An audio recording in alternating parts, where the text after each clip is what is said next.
Nouveau jour, nouveau podcast. 24 podcasts pour attendre Noël. Alors, aujourd'hui, on va parler De garde de ressources. la garde des ressources. Non, mais en vrai, la garde de ressources, c'est un problème qui, en fait, à la base, n'est pas un problème, qui est totalement naturel. C'est un problème qui est... Enfin, c'est naturel, mais ça reste un problème quand tu... Ça reste un problème. Un gros problème, hein. Pour le coup... quand tu le subis. Quand tu le subis avec un chien qui garde tout ce qu'il a et que finalement, t'as peur de te faire mordre à chaque fois que tu fais tomber un objet, c'est quand même très compliqué. Donc dans ce podcast, on va un peu voir qu'est-ce que la garde de ressources, pourquoi c'est problématique, en quoi c'est un comportement naturel, puis on va essayer de comprendre tout ça et vous donner des pistes et des stratégies pour la prévenir et la gérer. Ouais, c'est ça. Parce que finalement, comprendre ce que c'est quand même le début de savoir comment le gérer et comment la prévenir. On va aussi vous dire ce qu'il faut surtout pas faire. Ouais. Souvent, quand on a un chien, on commence tout de suite par faire des mauvaises choses et souvent ça aggrave le problème. Ou ça peut le créer carrément. Ouais, complètement. Alors, faut savoir que c'est un problème qui est souvent rencontré aux alentours de l'adolescence, majoritairement, le plus couramment. Parce que c'est là où ça s'exacerbe, c'est là où ça se voit en fait. Il y a pas mal de chiens qui montrent de la garde de ressources, mais que les propriétaires ne sont pas forcément en mesure de le voir parce que ça commence doucement. Ça commence par un petit fige, ça commence par un regard, ça commence par tout ça. Attends, là tu rentres trop dans le sujet. Qu'est-ce que c'est que la garde de ressources ? Qu'est-ce que c'est que la garde de ressources ? La garde de ressources, c'est le fait de protéger quelque chose que le chien perçoit comme précieux. Donc, c'est dans la majorité du temps, c'est un avantage pour la survie. C'est-à-dire que si tu protèges pas, je sais pas moi, je chasse quelque chose. Qu'est-ce que tu chasses, Abdel ? Je chasse la gazelle. D'accord, super. Et je la chasse, j'ai fourni un effort pour avoir de la protéine en face pour pouvoir survivre. D'accord. Et si à côté de ça, le premier venu, il vient, il me la prend. Genre la hyène, parce que je suis un lion, tu vois. Ah oui, la bien hyène sûr, vient. Bien sûr. Alors si t'es un lion, en vrai, c'est pas toi qui vas la chasser. C'est la lionne. Ouais, je l'arnaque à la lionne et puis après je laisse quelqu'un, genre je laisse la hyène venir me le truc. Si je protège pas ma nourriture, je meurs. Ok, donc c'est un avantage pour la survie parce que quand tu fournis un effort, il faut que tu aies de la protéine en face pour pouvoir survivre plus longtemps. C'est aussi simple que ça. Et en milieu naturel, l'excès de garde de ressources va pas fonctionner pour ta survie parce que si les mamans, alors moi ici qui a un petit élevage de Shiba Inu, je vois des mamans qui protègent de leur bébé, mais il y a protégé et protégé quand même. Si une femelle fait trop de garde de ressources, qu'elle protège même de ses bébés ne survivront pas et donc elle ne se reproduira pas. Donc c'est toute une question de comment je pourrais dire, de dosage. Oui. Qu'est-ce qu'on peut protéger en tant que chien ? Souvent ça va être sa nourriture. Oui. Ou souvent, même si on garde pas sa propre nourriture, on va pouvoir garder genre les friandises ou les sabots ou ce genre de choses. Parce qu'il y a plusieurs niveaux. Sont perçus comme plus haute valeur que simplement les croquettes si ton chien est croquettes. Oui. Il y a les jouets. Oui. Que ça peut être ses jouets ou je sais pas moi des objets qu'il a volés par exemple, les jouets de l'enfant, le stylo qui tombe par terre, ce genre de choses. Ça peut être un endroit. Oui. Donc tout ce qui est perçu comme ayant de la valeur, un endroit, ça va être le lit, le panier, le canapé, un endroit du la canapé, cuisine, la cuisine souvent près de la poubelle, qui peut mixer entre la garde de ressources alimentaires, qui exactement. devient une garde de ressources d'espace parce que des ressources alimentaires dans cet espace. Ça peut être aussi de l'attention, l'humain. C'est-à-dire que l'humain est une ressource. Est une ressource. Donc ça peut être l'accès à l'humain, par exemple, qui va être protégé. Souvent ils vont faire ça entre chiens. C'est-à-dire qu'il y a un chien qui va demander des caresses et là l'autre chien va protéger son humain en disant non, ça c'est le mien, c'est moi qui prends les caresses et On le voit pas mal en parc à chiens. Oui. Dans les parcs à chiens, ça arrive assez souvent. D'ailleurs, quand on était aux États-Unis, j'étais assez étonnée. Les gens caressaient quasiment tous les autres chiens. Alors, ils lançaient des balles aussi dans les parcs à chiens.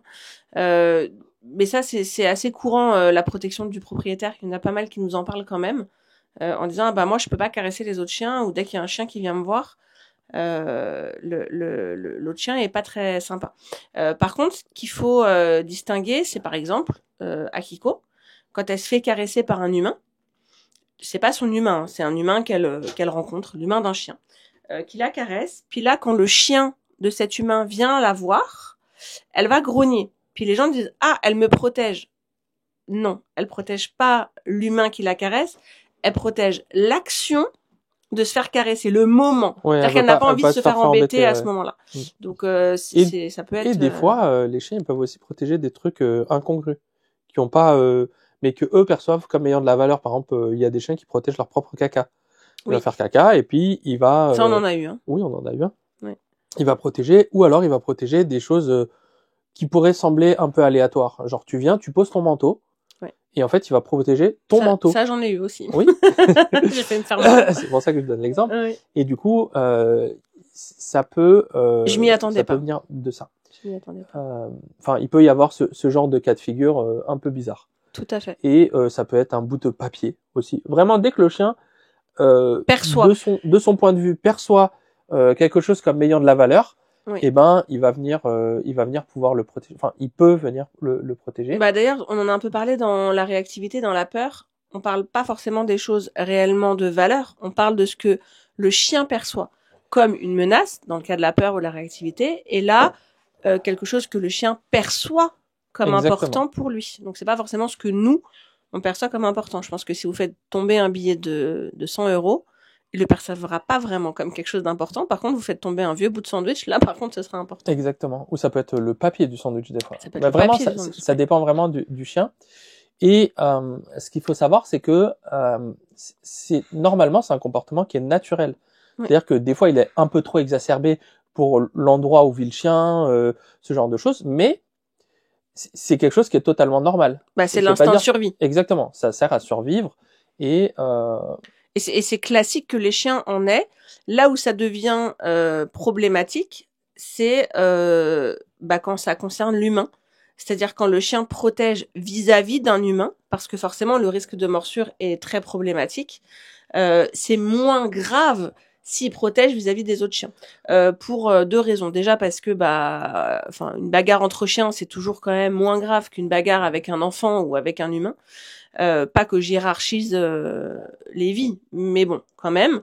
Et puis surtout, entre chiens bien socialisés, que mon chien fasse de la garde sur ce qu'il a trouvé oui, ou si c'est ritualisé, sa gamelle, moi pas ça grave. Ne me dérange pas personnellement. Si c'est ritualisé, c'est-à-dire que c'est pas le chien il protège et à peine un autre chien s'approche ou rentre dans la pièce 4 mètres ou rentre dans la pièce et puis là il va aller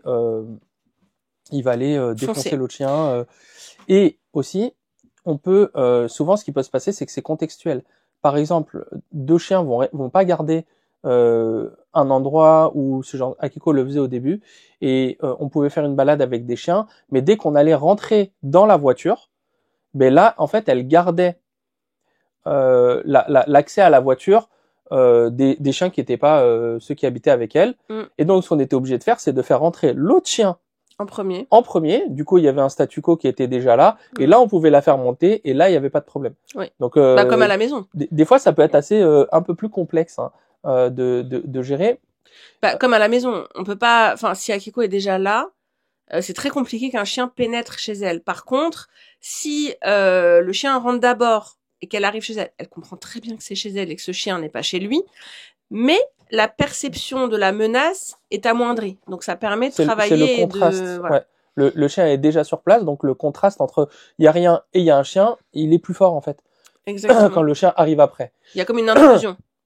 Et il y a donc pour moi deux facteurs importants à prendre en compte, le fait de la protection envers les humains oui. Et le fait de la protection quand le chien n'utilise pas ce qu'il protège. Je donne un exemple dans la nature. En fait, un chien, la notion de propriété chez un chien, c'est je trouve quelque chose, je suis en train de manger quelque chose, je joue avec quelque chose, c'est à moi.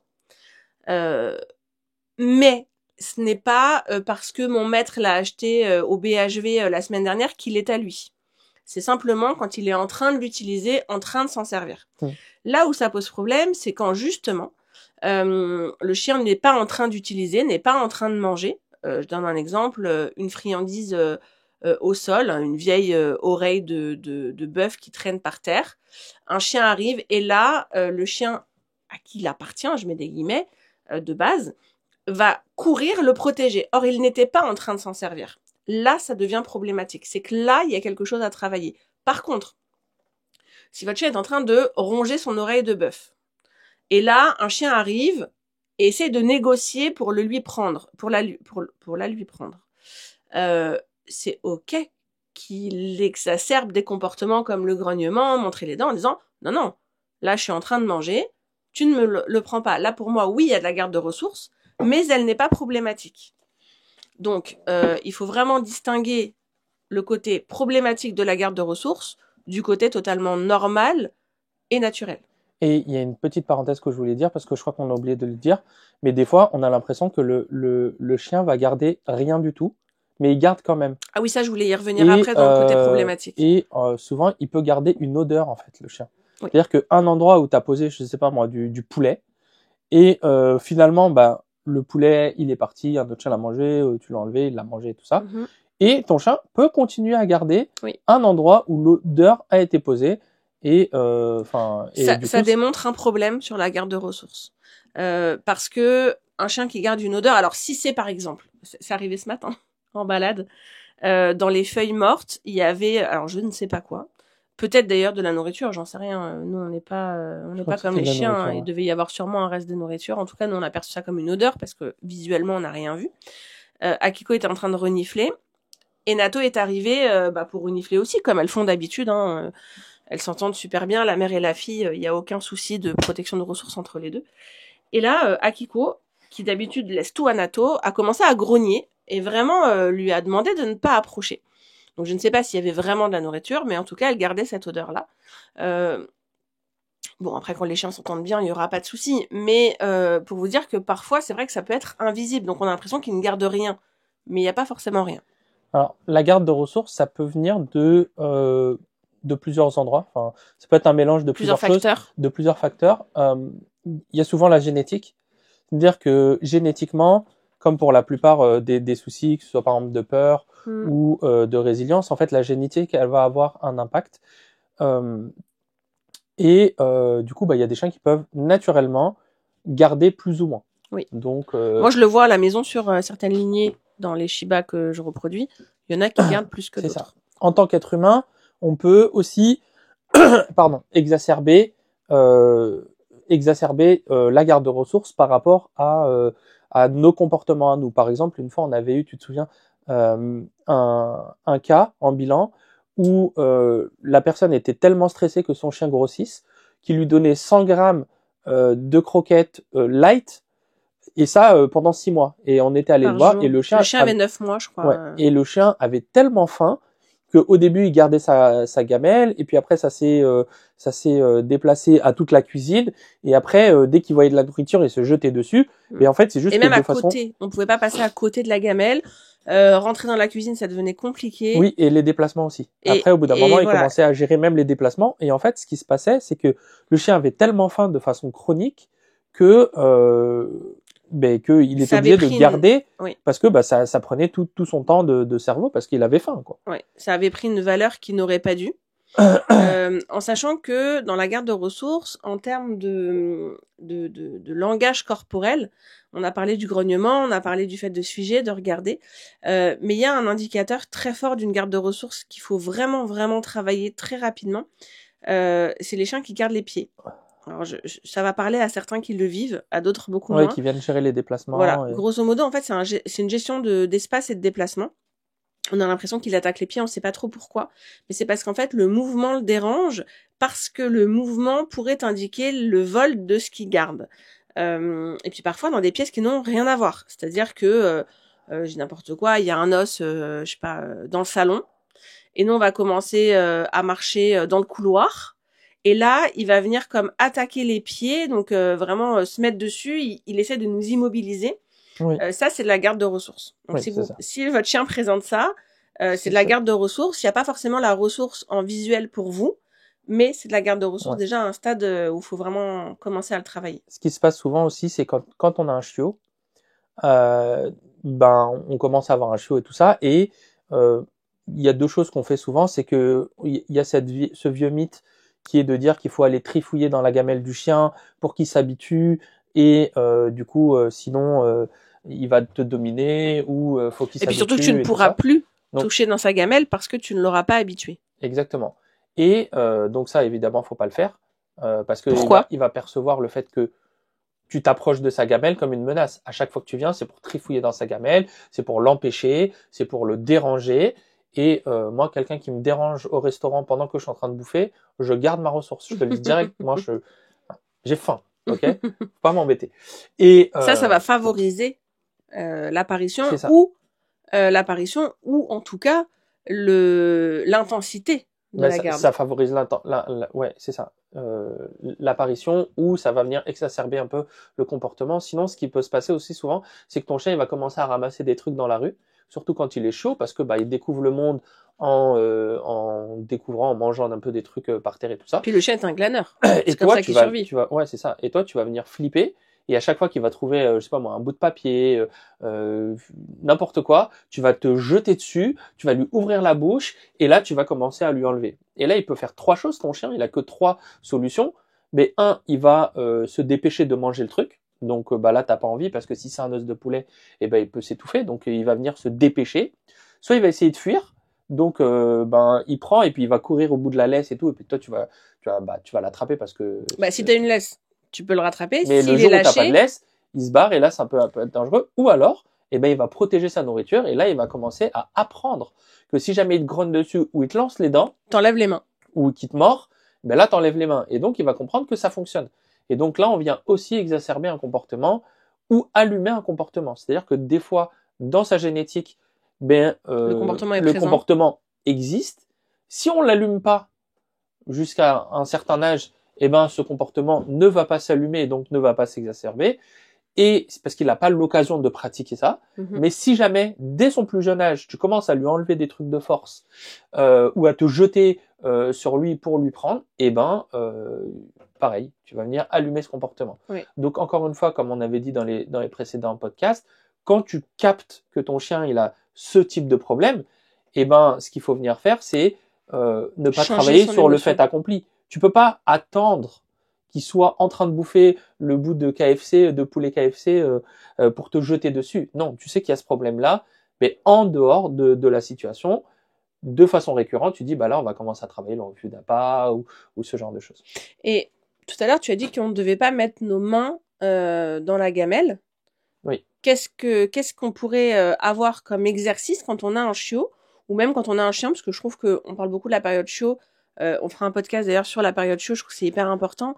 Toute cette période, c'est le développement, mais toujours est-il que nous, on le fait aussi avec les grands, de temps en temps. Ouais.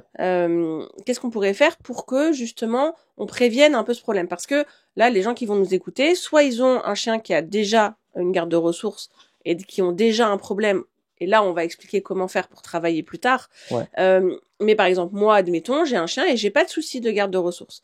Mais même s'il est adulte, même s'il n'a pas de souci de garde de ressources, il y a des exercices qui sont super bien à faire. Alors, je dirais qu'avant les exercices, il faut savoir reconnaître une garde de ressources. Quels sont visuellement ce qui va te permettre de te dire que ton chien il en fait ou pas. Il en fait ou pas. Donc souvent, ce qu'il va y avoir, il peut gérer les déplacements, il peut se précipiter vers une ressource quand tu vas lui donner un truc. Il peut aller quand tu lui donnes une ressource qui a une haute valeur, par exemple, il peut aller prendre la ressource et il est tellement stressé qu'il va pas la manger. Par exemple, il va aller la mettre dans un coin et il va juste la garder et il va souvent aussi un peu pleurer, chouiner et tout ça. Parfois même, ils peuvent se balader avec dans la maison et on se dit mince, on comprend pas ce qu'il veut faire.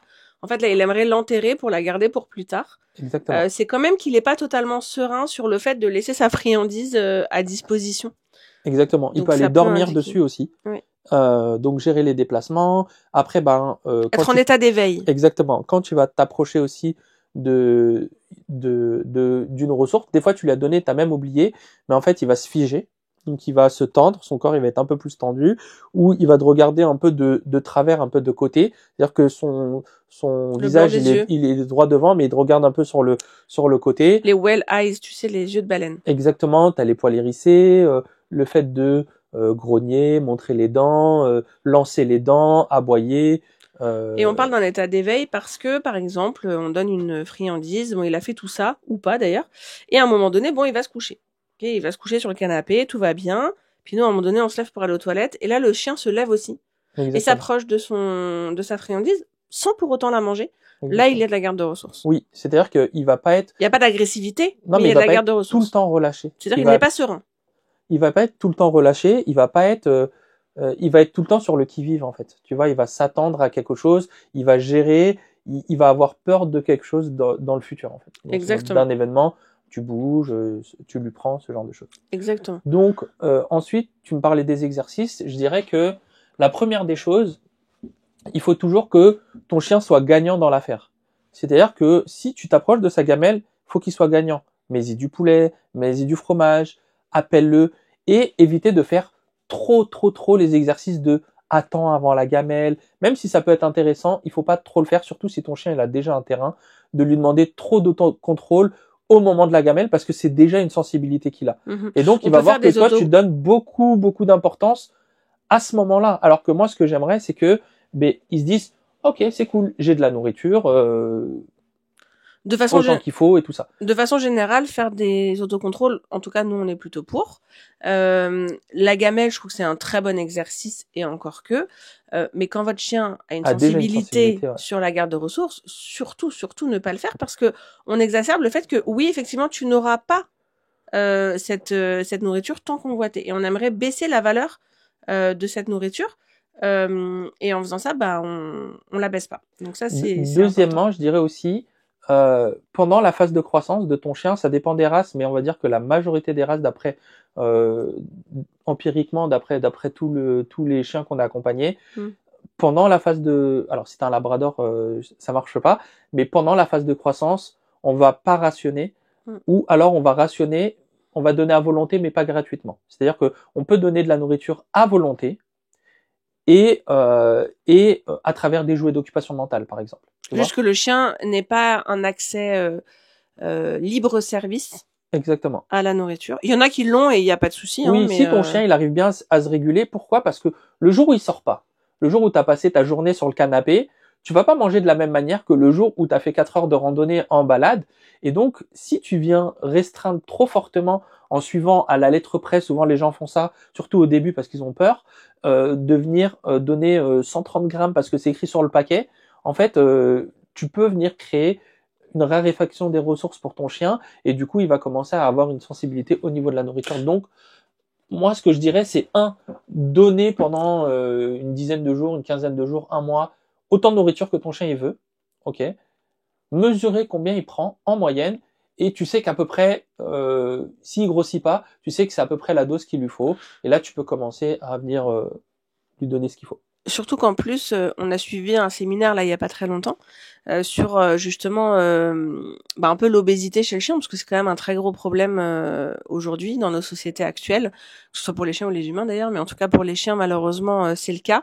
Et elle expliquait, c'était super intéressant que en fait sur les paquets de croquettes, il y a des indications de quantité, mais qui sont pas forcément correctes pour chaque chien.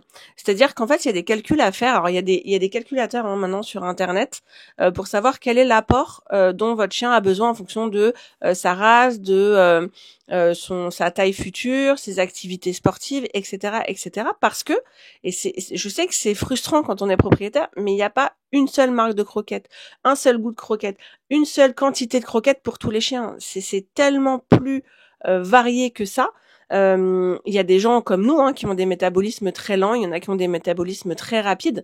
On connaissait quelqu'un qui mangeait tout le temps beaucoup, très sucré et pourtant c'était un haricot vert. Donc et il y en a ils regardent un éclair au chocolat, ils prennent 3 kilos. Donc ça dépend aussi de chaque personne et de chaque chien, en sachant qu'en plus quand on crée un problème avec justement le rationnement, ensuite le chien n'est plus capable de comprendre son corps. Alors il y a des chiens qui ont perdu cette faculté-là, c'est dommage. Je pense que vraiment en Shiba on l'a beaucoup gardé et dans les primitifs de façon quand même assez générale. Ce côté de, en fait, quand j'ai plus faim, je mange pas. pour 2 raisons. Déjà parce que génétiquement ça a pas été détraqué de ce côté-là, contrairement au labrador. Et en plus parce que de toute façon ils savent qu'ils peuvent avoir. Le problème de la ration, c'est que comme ils ne savent pas quand est-ce qu'ils vont avoir et combien, peut-être qu'ils auront plus faim. Donc ils n'auront pas suffisamment, donc ils font des réserves. Et c'est là où l'obésité va s'installer. Exactement. Si tu es propriétaire d'un restaurant à volonté, tu vas pas manger plus que ta faim parce que tu as tout le temps accès à la ressource. Okay. Maintenant, si tu sors de prison et t'as manqué pendant 2 ans, le jour où je t'emmène au restaurant à volonté, tu vas manger plus que ta faim. Pourquoi? Parce que t'as pas eu accès. Et en plus, même si on est des êtres civilisés et qu'on est tous les deux en prison, on va manger au-dessus de sa gamelle. Et si t'as le malheur de t'approcher un peu trop près de mon gruau de je sais pas quoi, mais je risque de me bagarrer avec toi. Donc, c'est pour ça. Après, nous, on n'est pas vétérinaire. Si on restreint trop longtemps de façon chronique, naturellement, le chien va manger pendant une période plus que ce qu'il devrait manger. Exactement. Par peur de pas avoir. Comme avec les croquettes light pour un chiot, ça n'a pas de sens. Oui. D'ailleurs, ce chien, ça a été résolu assez rapidement. On a juste conseillé de changer de croquettes. On a donné à volonté. Le chien était malade, évidemment, parce que d'un coup, il a mangé beaucoup trop. C'est évident qu'il a vomi, il a eu la diarrhée, c'est sûr. Mais à un moment donné, en fait, il a commencé à comprendre qu'il y aura plus ce manque, et ça a résolu entre guillemets tous les soucis. Maintenant, on n'est pas vétérinaire, on n'est pas là pour donner des conseils de nutrition non plus, mais on vous donne juste des ressentis. Il y a quand même un bon sens commun. Voilà. Après, on peut toujours aller très très très très loin dans un sujet, prendre les études les plus poussées de je sais pas quoi, mais globalement la base, c'est si tu restreins trop ton chien pendant trop longtemps, il risque d'avoir ça. C'est ça. Après, nous, on est assez partisans aussi de donner beaucoup d'à côté. On en donne beaucoup, en tout cas, à nos chiens. Ce qui fait qu'il y a aussi le côté où trouver... alors, on donne pas des os de poulet chez nous, mais par exemple, trouver un vieux sandwich, oui, ça a de la valeur dehors, parce qu'il y a l'effet trésor dont on va parler juste après, mais la valeur est diminuée parce que de toute façon, ils ont énormément de restes de la maison. Ils ont une opportunité d'en avoir plus. Voilà, donc c'est sûr que si moi, je peux... et d'ailleurs, on le voit dans les régimes, le corps aussi stocke et les comportements boulimiques apparaissent parce que il y a eu à un moment donné de la privation. Quand finalement on n'est jamais privé, on a moins ce côté de se jeter sur les choses. Ensuite, on va parler de l'effet trésor qui augmente du coup la valeur et qui peut créer justement tu nous en as parlé un peu tout à l'heure, cette garde de ressources. C'est-à-dire que les gens se jettent sur ce que les chiens trouvent dehors. Mais un chien, c'est un glaneur, c'est-à-dire que pour survivre, il cherche des choses dans la nature. Alors, il chasse, il tue, il mange, mais on sait. Quand il trouve un trésor, il y a cet effet de dopamine en fait qui vient renforcer le chien. Et la ressource qu'il trouve, la croquette qu'il trouve, ça peut être la même que toi t'as dans la poche, mais le fait que lui il l'ait trouvé et qu'il s'y attendait pas, en fait t'as un effet trésor qui fait que cette valeur-là va augmenter à ses yeux et ça devient plus difficile. Il faut que tu aies quelque chose de beaucoup plus haute valeur pour pouvoir l'échanger. Compenser. Ouais, exactement, avec ton chien. D'ailleurs, quand on trouve un billet de 5 € par terre, on est grave content, mais a priori, on les a déjà sur notre compte. Exactement. Donc, voilà. Donc, maintenant, moi, j'aimerais bien qu'on résume un petit peu. Il faut différencier la garde normale, c'est-à-dire votre chien garde quelque chose qu'il est en train de manger vis-à-vis d'un autre chien, de la garde problématique. Votre chien est en train de manger quelque chose, certes, mais il le garde face à un humain, ça c'est problématique. Qui garde quelque chose qu'il n'est pas en train de manger ou qu'il n'est pas en train d'utiliser, c'est problématique. Et puis l'intensité, évidemment, et avec l'apparition de signes d'agression.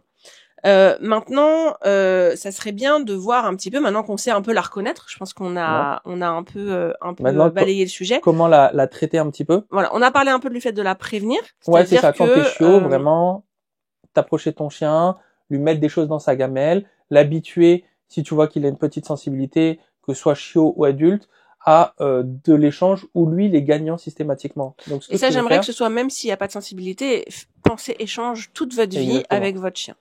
Exactement. Donc, ce que tu vas venir faire, c'est que tu vas venir établir une liste de la valeur des ressources pour ton chien. C'est-à-dire que un morceau de poulet, par exemple, il n'a pas la même valeur qu'une vulgaire croquette. Ou certains jouets n'ont pas la même valeur que d'autres jouets. Peut-être que la corde, elle a beaucoup moins de valeur que le jouet qui fait pouic pouic. Ok ? Et pour moi, c'est le pouic pouic. Donc, il faut venir établir une liste qui hiérarchise un peu les valeurs des choses.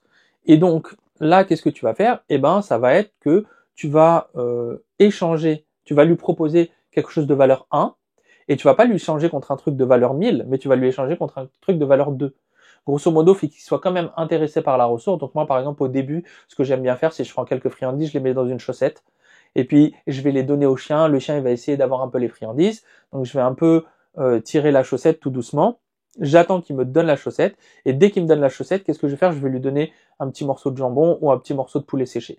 Ok. Fromage. Puis après, qu'est-ce que je vais lui apprendre? Je vais lui redonner. Et ce que je veux, c'est que le fait de me donner quelque chose soit récompensant pour lui. Parce que, en fait, ce qu'on essaie de faire tout le temps, et ça, c'est vraiment dans l'éducation positive, on veut pas changer un comportement, on veut changer une émotion. Exactement. Bien sûr, quand on change l'émotion, le comportement change. Mais si on veut juste changer un comportement et qu'on ne se base pas sur l'émotion, le comportement va jamais vraiment changer en profondeur. Là, ce qu'on veut, c'est pas tant qu'il nous échange, c'est qu'il soit content de nous échanger. Exactement. C'est ça qui est vraiment très important. Donc c'est ce qu'on appelle la désensibilisation graduelle. C'est un outil qu'on utilise énormément. Et le contre-conditionnement, c'est-à-dire le fait de quand toi tu t'approches de sa nourriture, mais c'est associé à quelque chose d'agréable, versus il le voit comme quelque chose de négatif. Ouais. Si ton chien il a tendance, autre chose aussi, ce qu'on peut faire, c'est si on a besoin de lui donner quelque chose pendant la période de réhabilitation, pour éviter tous les accidents, c'est qu'on va lui donner toujours dans une pièce à part, avec une barrière bébé par exemple, pour pas que ce soit trop punitif. Et une fois qu'il est sorti, genre il a fini son sabot, il a fini son truc, ok, une fois qu'il est sorti, on vient gérer l'environnement, on vient récupérer toutes les ressources. Donc il sort, on rentre dans la pièce, on récupère toutes les ressources, et en fait on lui donne qu'à certains moments pour éviter les accidents. Pour la gestion, c'est très important parce que sinon, c'est important de pas le laisser. Il y a deux choses. Et il peut y avoir des accidents de morsure, donc c'est quand même très embêtant. Exactement. Et deuxièmement, ça le fait pratiquer sa garde de ressources. Et en fait, chaque comportement indésirable ne doit plus jamais être pratiqué pour qu'on puisse travailler dessus. Sinon, en fait, c'est auto-renforçant. Exactement. Puis, si il a tendance à, par exemple, grogner quand il est sur le canapé, et que on peut pas s'asseoir, par exemple. Tu peux pas s'asseoir parce qu'il va venir te courir, quoi. Ouais. Qu'est-ce que tu vas faire, c'est que tu vas plus lui donner l'accès au canapé, et même quand t'es pas là, tu vas venir retourner une table dessus, mettre une chaise dessus, et ce que tu vas faire, c'est que tu vas lui laisser l'opportunité d'aller sur le canapé que pendant les périodes d'entraînement dans un premier temps, et là on va venir travailler sur la durée. Donc on va le faire monter, puis descendre, puis récompenser, alors puis pour monter, ça, quand même, puis redescendre. Je vais encore redire ça avec un professionnel, mais pourquoi je vous dis ça? Parce qu'il y a juste des petites choses à mettre en place. Par exemple, la personne doit être déjà sur le canapé, le chien monte après, un peu comme on a parlé avec Akiko. Le chien doit être en laisse, parce que si jamais il se déclenche, il faut qu'on puisse avoir une possibilité physique de le descendre pour éviter tout accident. Il y a quand même des choses à mettre en place sur la garde de ressources. Il y a tout avec un tas de paramètres, il y a plein de paramètres à prendre en compte. La garde de ressources la plus difficile, moi, que je trouve à traiter, qui est la plus exigeante, pas la plus dangereuse, hein, mais je parle la plus exigeante à traiter, c'est quand tu as de la garde de ressources entre deux chiens d'une même famille dans le foyer.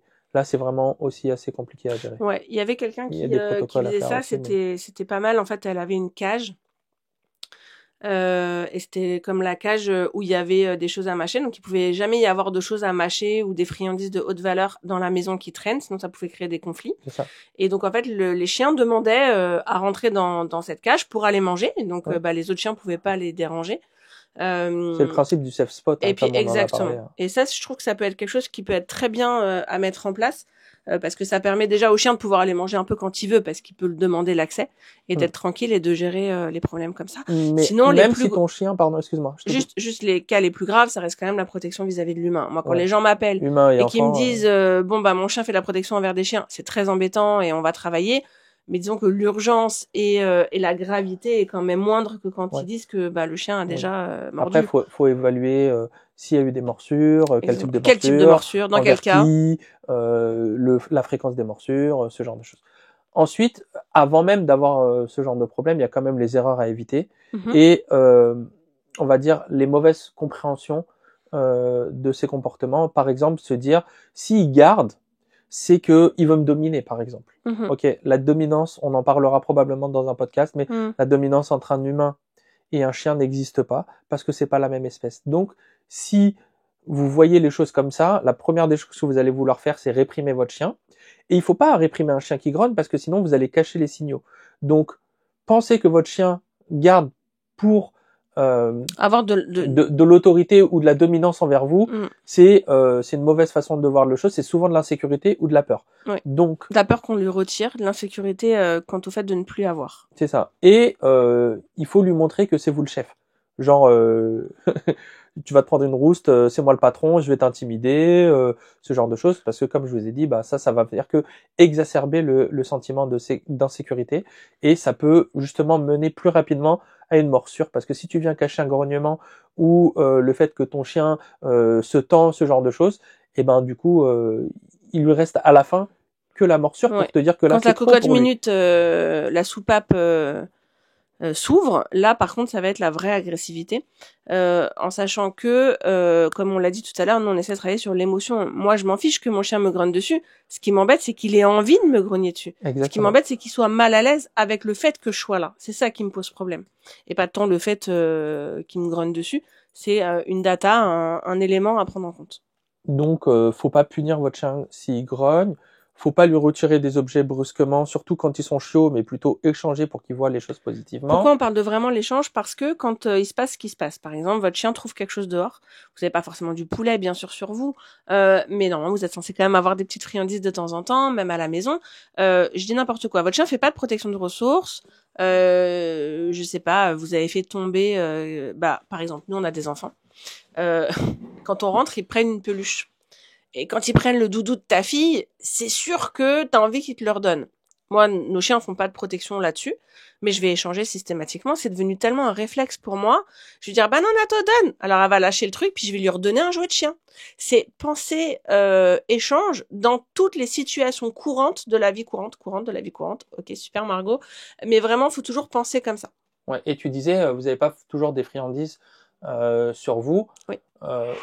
Peut-être que la première fois, t'as pas de friandises sur toi. Donc, t'es là, tu sors, t'es surpris par son comportement. Oui, d'ailleurs, j'ai oublié de dire, mais tu peux très bien trouver des choses dans la nature qui vont t'aider à échanger.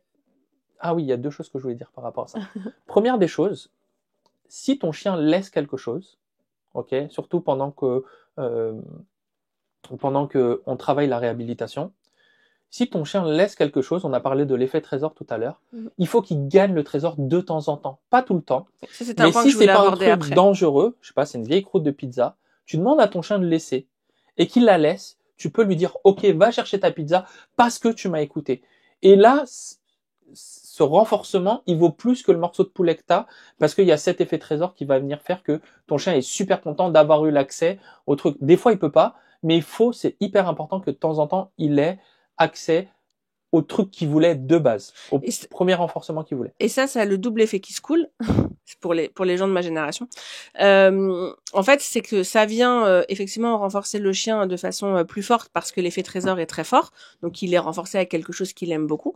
Mais ça a un deuxième effet, c'est que ça renforce énormément ton lien, c'est-à-dire que ton chien ne te voit plus comme celui qui est hyper chiant à te retirer tout le temps les trucs. Ah oui, t'échanges avec la pauvre petite friandise qu'il a dans la poche, c'est cool. Mais non. Des fois, il te donne accès à des choses vachement intéressantes. Exactement. Et surtout, je sais que parfois, il va me dire, OK, c'est comme les enfants, des fois, qui nous demandent des choses parce qu'ils savent que des fois, je vais dire d'accord. Bah, les chiens, des fois, et ça, c'est vraiment très drôle, Nato et Kuma particulièrement le font, viennent avec le truc dans la bouche. On les voit venir, hein, de loin. Tu sais, ils ont la bouche fermée, mais tu vois très bien qu'ils ont quelque chose dedans et ils viennent comme ça. Ensuite, ils nous le recrachent à nos pieds. Puis ils nous regardent genre, je peux le prendre. Exactement. Mais parce qu'on leur a déjà tellement dit oui. Que c'est OK, en fait. Faut pas qu'ils soient perdants tout le temps.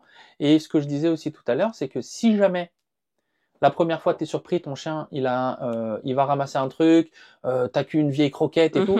OK, pas de problème. Tu t'es fait, t'es dans la merde une fois, c'est pas grave. Mais si ça se répète, et qu'au bout de 3 fois, 4 fois, t'as pas de friandise, je suis désolé, c'est de ta faute.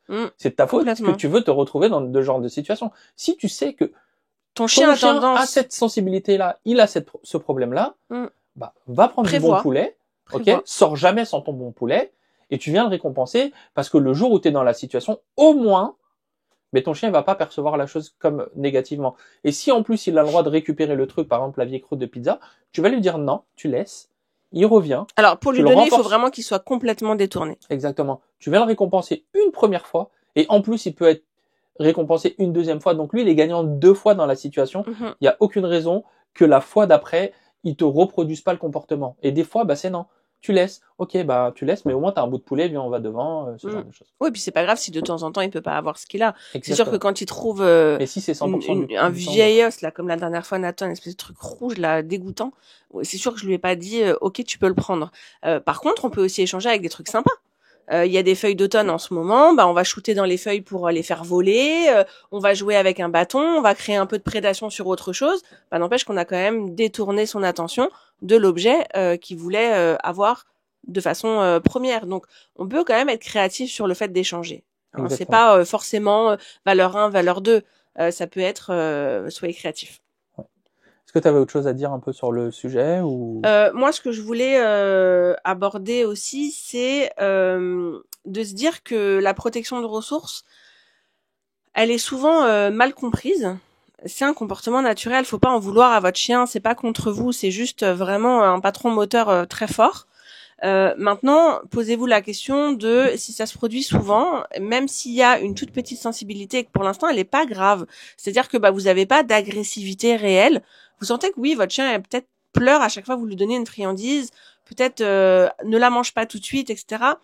C'est là où il faut commencer à travailler. Souvent, les gens attendent, si je peux avoir comme une conclusion, c'est de pas attendre d'avoir de l'agressivité, de pas attendre d'avoir des comportements vraiment alarmants. Exacerbés. Exactement. Parce que finalement, même si le chien ne produira jamais de comportement agressif, parce que votre chien est profondément gentil et jamais n'osera vous grogner dessus, pas par intimidation, mais parce que il a ce côté-là, c'est pas pour autant qu'il est mal à l'aise, qu'il est pas mal à l'aise, et dans ce cas-là, oui, il faut le travailler. Quand vous avez le souci aussi entre plusieurs chiens, en extérieur, ça on n'en a pas parlé, et pourtant on l'a énormément fait avec Akiko qui avait des gros problèmes de protection de ressources, c'est le naming. C'est-à-dire, vous êtes en extérieur, votre chien il a peur de pas avoir parce que il y en a toujours des chiens qui sont plus foufous que d'autres et qui se précipitent pour avoir la friandise que tel maître sort de la poche. Nous on se balade et souvent Mathilda elle a sa petite boîte à fromage et mes chiens adorent forcément le fromage. En plus j'en ai moins maintenant. C'est une erreur, mais en tout cas j'en prends moins en balade. Puis là quand elle ouvre sa boîte à fromage, mais c'est sûr, des fois quand on se balade on est 10 chiens. Il y a les 10 chiens qui sont devant, là, qui attendent, mais ils attendent sagement parce qu'ils savent qu'ils vont avoir, puis le mieux, c'est de dire le nom. Ça, c'est pour un tel. Ça, c'est pour un tel. Ça, c'est pour un tel. Ça vient créer de la prévisibilité. Exactement. Ça vient créer de la prévisibilité, et puis ça va vraiment gommer beaucoup d'insécurité là-dessus, et donc des problèmes de garde de ressources. Ce qu'il faut pas faire, par contre, c'est laisser un chien qui fait de la protection de ressources défoncer un autre chien plus jeune, qui est un peu foufou, en se disant, tu vois, t'as fait le malin, tu t'en es pris une bonne rouste, et du coup, tu vas apprendre. Franchement, il va apprendre que c'est compliqué d'avoir des ressources et il va développer. Il y a des chiens pour qui ça peut marcher. Moi, je testerai pas trop. Et la dernière chose aussi que je veux dire, ça se règle pas tout seul. C'est pas quelque chose qui va se régler tout seul avec le temps. C'est des comportements qui justement avec le temps ont tendance à grandir parce que il apprend en fait. Il apprend que tiens, là j'ai protégé, ça a fonctionné, là il m'a enlevé, j'ai pas aimé, et donc il faut essayer de lui faire voir la chose d'une nouvelle perspective. Exactement. Donc voilà, n'hésitez pas aussi à commenter si vous avez des soucis de garde de ressources, pourquoi, comment vous gérez surtout, si vous avez réussi à le travailler, comment, peut-être des fois il y a des petites astuces qui paraissent toutes bêtes pour des gens et qui en fait vont tout changer pour d'autres, donc ça peut toujours être intéressant ce partage là. Voilà, n'hésite pas à faire les commentaires, alors principalement sur YouTube et Insta parce que c'est là où il y a des espaces de commentaires. Ouais. Mais en tout cas voilà, n'hésite pas à demain, partage, like, abonne-toi. Voilà. À demain. Ciao.